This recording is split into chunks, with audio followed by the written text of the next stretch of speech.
नमस्कार। स्वागत है आपका अपने YouTube चैनल पर।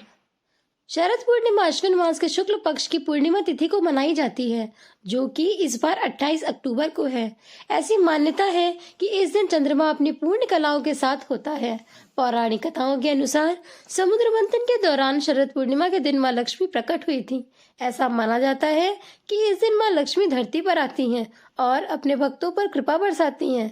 तो आइए जानते हैं शरद पूर्णिमा की कथा, पूजा विधि और महत्व। शरद पूर्णिमा का महत्व। शरद पूर्णिमा को कोजागरी पूर्णिमा, कुमोदी व्रत जैसे नामों से जाना जाता है। ऐसा कहा जाता है कि इस दिन माँ लक्ष्मी का जन्म हुआ था, इसलिए देश के कई हिस्सों में इस दिन माँ लक्ष्मी की पूजा की जाती है। इस तिथि को धनदायक माना जाता है। कहा जाता है कि इस दिन माँ लक्ष्मी धरती पर आती हैं। चंद्रमा इस दिन अपनी 16 कलाओं से पूर्ण होता है। ऐसा कहा जाता है इस दिन चंद्रमा की किरणों से अमृत की बरसात होती है।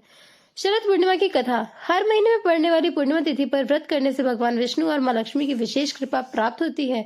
माँ लक्ष्मी और भगवान विष्णु का आशीर्वाद प्राप्त करने के लिए एक साहूकार की 2 बेटियां महीने में आने वाली हर पूर्णिमा को व्रत किया करती थी। इन दोनों बेटियों में बड़ी बेटी पूर्णिमा का व्रत पूरे विधि विधान से किया करती थी, जबकि छोटी बेटी व्रत तो करती थी लेकिन नियमों को उस तरह से पालन नहीं करती थी। नियमों को आडंबर मानकर उसकी अनदेखा करती थी। जैसे ही दोनों बेटी बड़ी हुई, साहूकार ने दोनों बेटियों का विवाह कर दिया। बड़ी बेटी के घर समय पर स्वस्थ संतान का जन्म हुआ।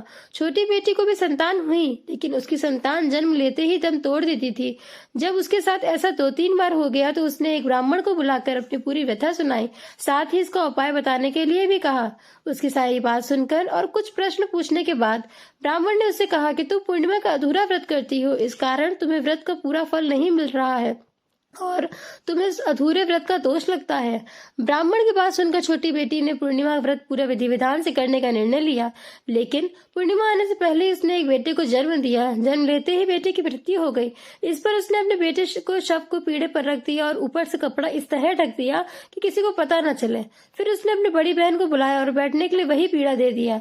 जैसे ही बड़ी बहन उस पीढ़ा पर बैठने लगी, उसके लहंगे के किनारे बच्चे को छू गई और वह जीवित होकर तुरंत रोने लगा। इस पर बड़ी बहन पहले तो डर गई और फिर छोटी बहन को क्रोधित होकर उसे डांटने लगी कि क्या तुम मुझ पर बच्चे की हत्या का दोष और कलंक लगाना चाहती हो?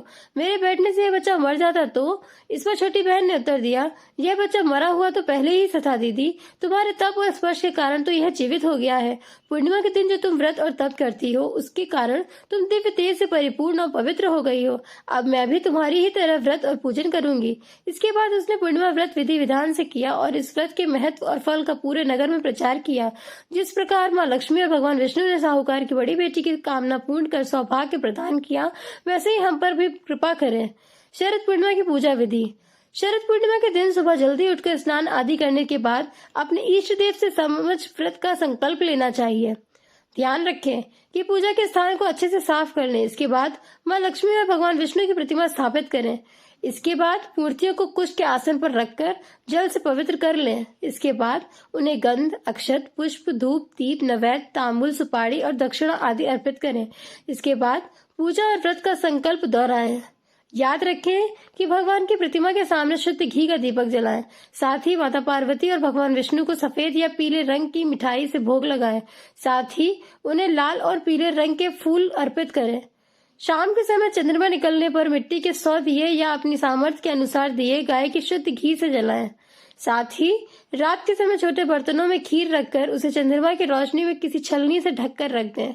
अगले दिन ब्रह्म मुहूर्त में स्नान आदि करने के बाद माँ लक्ष्मी को खीर अर्पित करें और फिर प्रसाद के रूप में परिवार के सभी लोगों के साथ खीर का भोग ग्रहण करें। धन्यवाद। ऐसे ही वीडियो देखने के लिए इस चैनल को सब्सक्राइब जरूर करें, लाइक करें, वीडियो को कुछ लोग को शेयर जरूर करें।